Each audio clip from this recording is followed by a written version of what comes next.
Hello and welcome. My name is Richard Salhaney and I'm president of the Richmond Health Network and Chief Administrative Officer at Richmond University Medical Center. You know, being diagnosed with cancer can be life-altering. Yet thanks to the latest advances in cancer fighting, technology, and medically proven effective treatments provided at our Comprehensive Center for Cancer Care here on Staten Island, we're seeing more and more positive outcomes, restoring hope to families and our patients. According to the American Cancer Society, nutrition is an important thing to consider in preventing many cancers.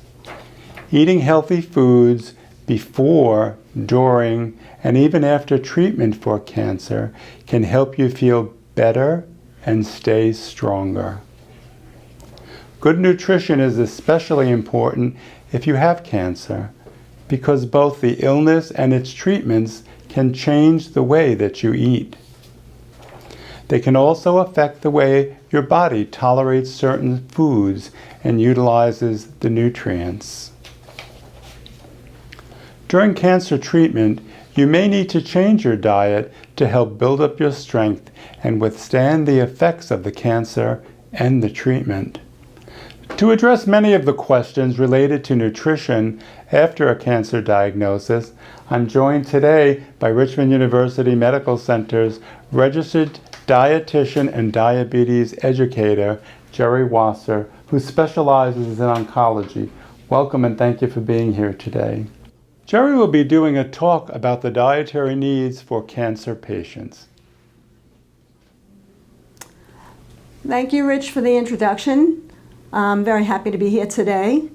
And we are going to be discussing the guidelines for cancer prevention that have been established by various health organizations associated with cancer, such as the American Institute for Cancer Research, the National Cancer Institute, and the American Cancer Society. We know that an estimated 40% of cancers can be prevented by eating a healthy diet, maintaining a healthy weight, and exercising, as in addition to not smoking, to prevent and reduce the incidence of cancer. So we're going to go through the guidelines that have been established by these various health organizations. The first one is to maintain a healthy weight. And we know that there is a clear relationship between body fatness and cancer. As you can see in the chart, there are a variety of cancers that have been related to the degree of body weight. Okay. There are several ways that we can determine what is a healthy weight. Obviously, the number itself, the pounds, but we also look at body mass index, also known as BMI. And we know that a BMI of over 25 will indicate overweight, and 25 to 30. Then 30 to 39 is indicative of obesity. So those are some factors that we look at. Also, we look at body shape.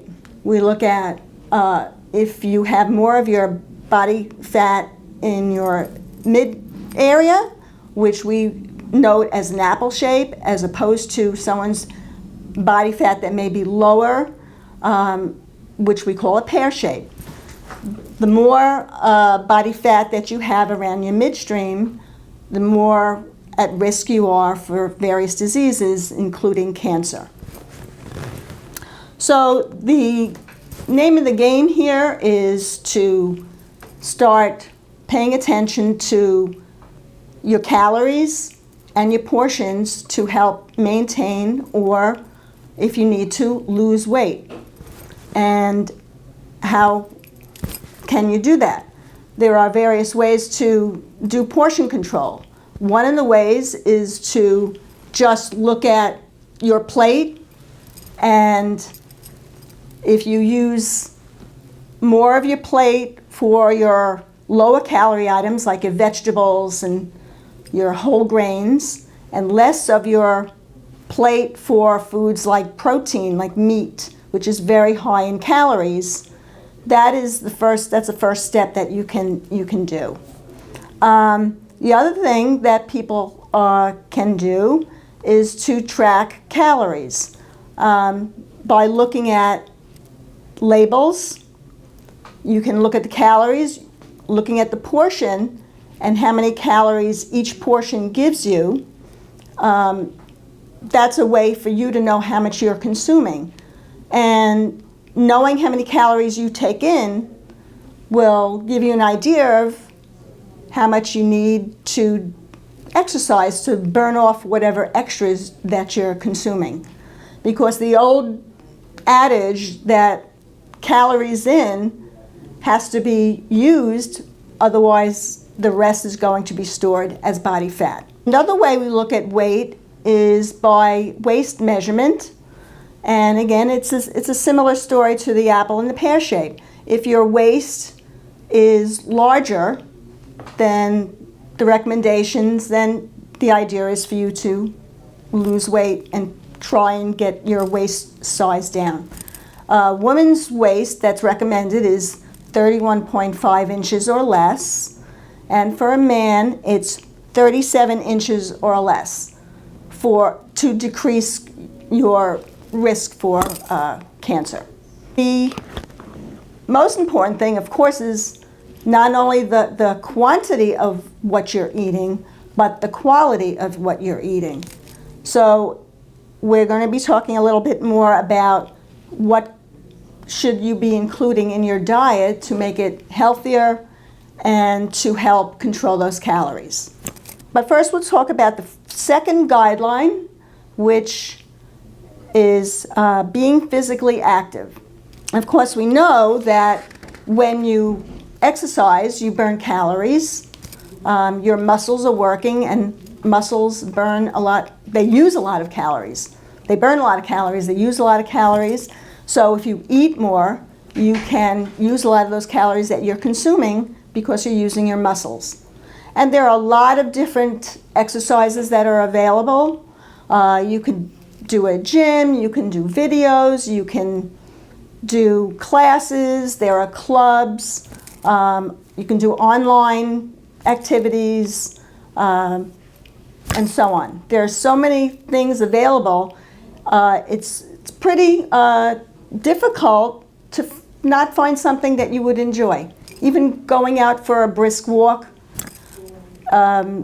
is recommended. Now, the recommendation for exercise is 30 minutes minimum, 5 times a week or more.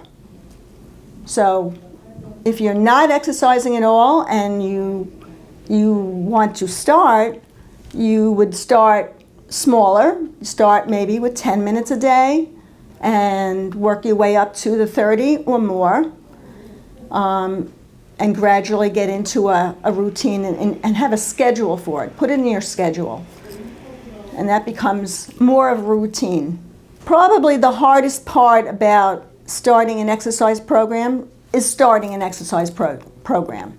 If you haven't been exercising and you haven't really found something you like, you still want to just start out small, find something that maybe is fun or you can do with other people, something that you will be consistent with and will enjoy to some extent. But it is true that people who spend more time sitting are more prone to unhealthy weight gain, cancer, and other chronic diseases. The third guideline is talking about a healthy diet. Eat a diet rich in whole grains, vegetables, fruits, and beans. And beans, we also include lentils, peas, and basically it's a diet that's very plant-geared. Less animal protein, more plant. And this is shown in scientific research to be much healthier and plays a big role in cancer prevention. and contributes to a healthier life, because these foods are rich in fiber, they're rich in vitamins, they're rich in minerals, substances called antioxidants that actually help protect ourselves from being damaged. So we encourage a plant-based diet. So there are many diets out there, and there are a lot of fad diets. There are diets that have been around forever, and I can probably give you a list of diets that have been available, but most of them are not healthy. Usually fad diets are not healthy. So we're not really recommending any diet. It's really just a way of eating, a style of eating, healthy foods to be included, as I mentioned before, portion control, and paying attention to calories. So I just have this little chart. It says I have one pill that blocks fat, one pill that blocks carbs, and one pill that blocks the kitchen door. So yes, we're all looking for a magic bullet in our diet, in our health, but there really isn't a magic bullet, and there really isn't anything special that you need to do other than paying attention to the quality of the food you're choosing. So the next guideline is talking about the consumption of red and processed meats. And we really need to limit the amount of red meat because it's related to the production of various cancers, including colorectal cancer.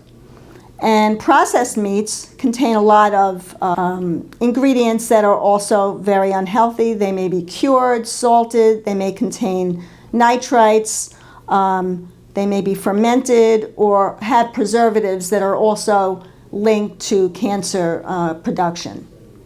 What is recommended is that if you are going to have meat or animal proteins is to limit the amount to 12 to 18 ounces per week. Well, most people don't know how much that looks like, so I'm going to show you.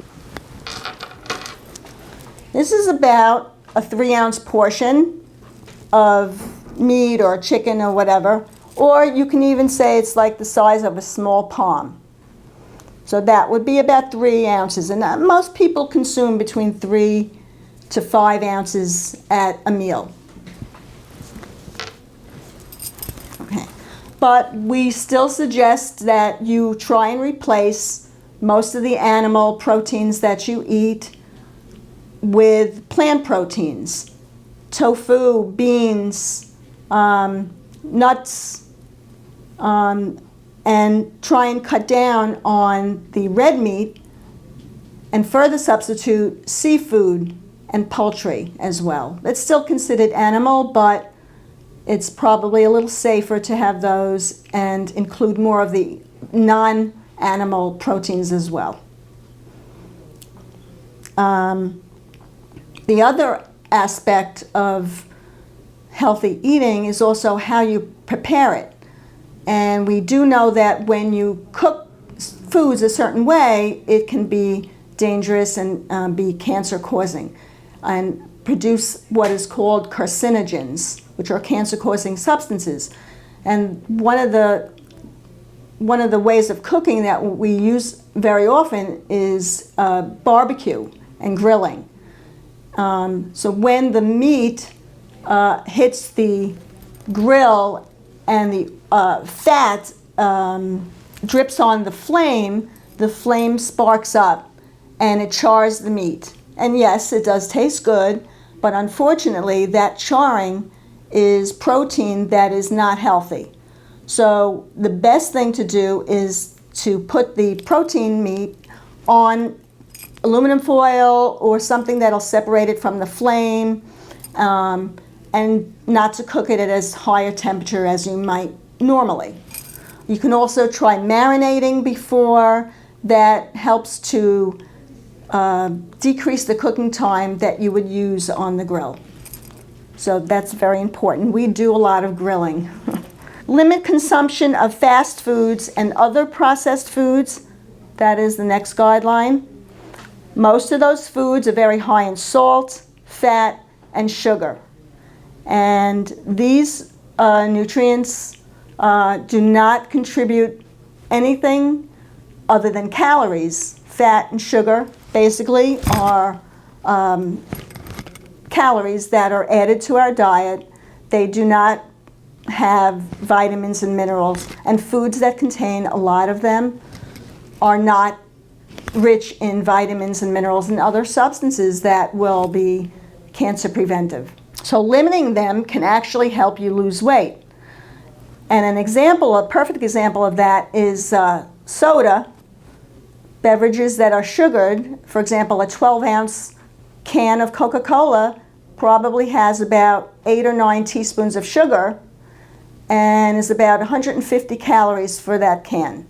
So if you drink a lot of soda, if you drink 4 or 5 cans of soda a day, you're getting 500-600 calories or maybe more that are extra and that you can easily substitute with other beverages that are not caloric, that are refreshing, water, flavored waters, unsweetened beverages, unsweetened iced teas, even waters that are flavored with fruit. They have those pitchers that have plastic containers in the middle that you can fill with fruit, and it infuses that flavor into the water. And it's wonderful, it's tasty, and it's very healthy. And it will hydrate you a lot better than a lot of these added beverages that have added sugar. Most of our food supply contains processed food.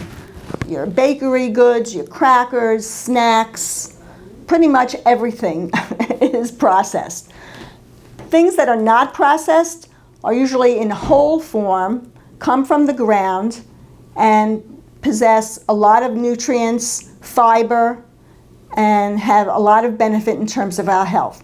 So that's the way to go, is to eat more unprocessed foods, more healthy whole grain foods, and foods that are not processed as much as you can. As I was saying about hydration, it's also important for not only maintaining your body temperature, but it's also important for digestion, for your metabolism, and for your gastrointestinal system, that you need adequate fluids. Especially if you are going to increase your fiber in your diet to make it healthier, you need fluid to wash out that fiber, to keep that flow. Now, another beverage that we consume is not healthy at all, and it's alcohol. Now, some organizations like the American Institute for Cancer Research recommends no alcohol consumption to prevent cancer, but many other agencies recommend a certain amount daily. And for example, 1 glass of alcohol, 1 beverage per day for women, 2 beverages a day for men. So there are many cancers that are related to alcohol consumption.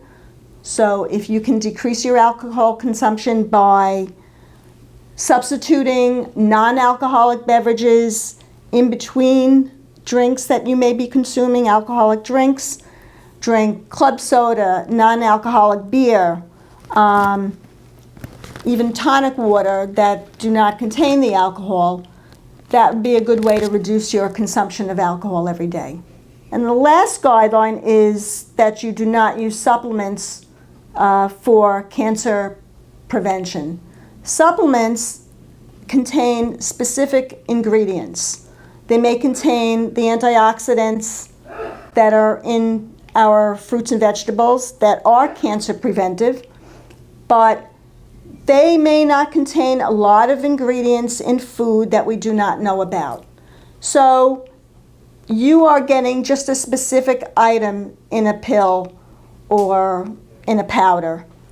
And if there are other ingredients in the food that actually help that substance work better, then you will not be getting that benefit.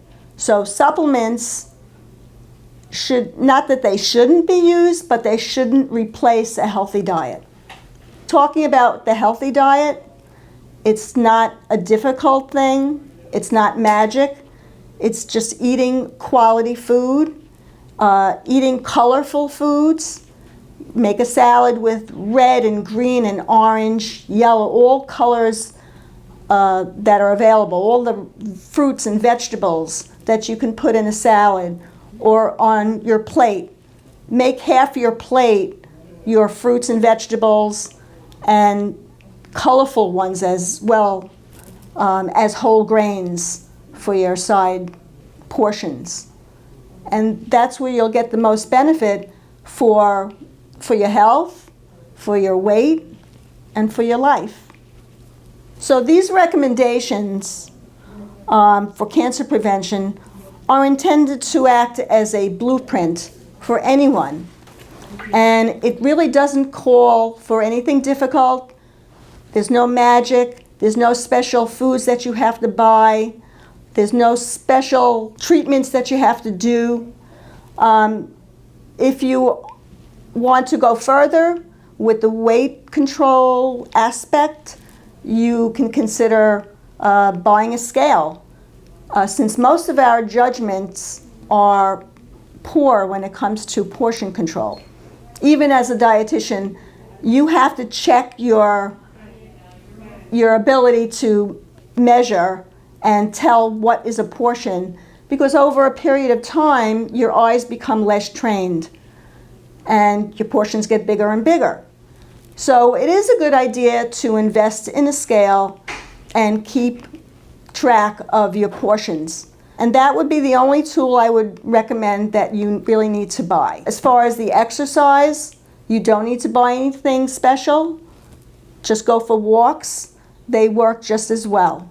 One of the things about this kind of I don't even like to call it a diet, this kind of way of eating, that it's something that you can incorporate into your way of life. And it's flexible enough that you can find foods that you like that will help you maintain your health, reduce your cancer risk, and fit into your personal life and meet your needs for a better living. So to help you get started with your efforts for healthy eating and weight control, let's review a typical nutrition facts label. The first thing to look at is the serving size, way on the top, and then underneath the calories. And notice that there may be more than one serving in the package. So you want to know what the serving size is and how many of those servings are you eating. That will determine how many calories you are getting from the product. If one serving is 230 calories for 2/3 of a cup and you eat double that, you're getting double the calories, or 460 calories. So be aware that each serving size is listed with the calories for that serving size. Now, if you go further down, you see fat and saturated fat and trans fat. Total fat for most foods should be under 5 grams per portion or per serving. Saturated fat as little as possible. Trans fat is very much like saturated fat. So you want to try and get foods that do not have those fats. Next is cholesterol, which you want to try again to get as little as possible. And sodium, what you're looking for is as little as possible as well. This says 160 milligrams. Most recommendations may say 300 milligrams per serving or less, or it may go by a percentage of the daily total, which would be under 20% for that product. This one says sodium, 160 milligrams, 7%. So it's not relatively high in sodium. Under that is carbohydrate, and carbohydrate includes fiber, sugar, and includes added sugars. The amount of sugar is listed in grams. Total sugar is 12 grams, and it says 20%, and that also should be less than 20%. So 12 grams is actually the same as about 3 teaspoons of sugar. A teaspoon is about 4 grams of sugar. So that's quite a bit of sugar in one food, one product, one serving. If you eat double the serving, you're getting double the sugar and double of everything else. So it's very important when you look at the label that you are aware of how much you're getting for that one serving, but you have to be aware of what that serving is. So I hope I've helped you to think about making better choices and start making healthier lifestyle changes that will help you to reduce your risk of getting cancer. If you have any additional questions or would like more information, you can go to a website for the American Institute of Cancer Research, and you can contact myself or any of the dietitians at Richmond University Medical Center in the dietary department, and we will be happy to answer any questions that you have or provide you with materials as well on any of the information that we discussed today. My thanks to Jerry for providing her knowledge and expertise for all of you today. I hope you've been able to find some answers to your questions about nutrition and cancer care. For the latest information on our Center for Cancer Care, located at 1000 South Avenue on Staten Island, and to schedule an appointment, you can go to our website at www.rumcsi.org or call us at 718-818-3000. Thank you for watching. I just want to remind our viewers that we're not wearing masks because both Jerry and I are fully vaccinated.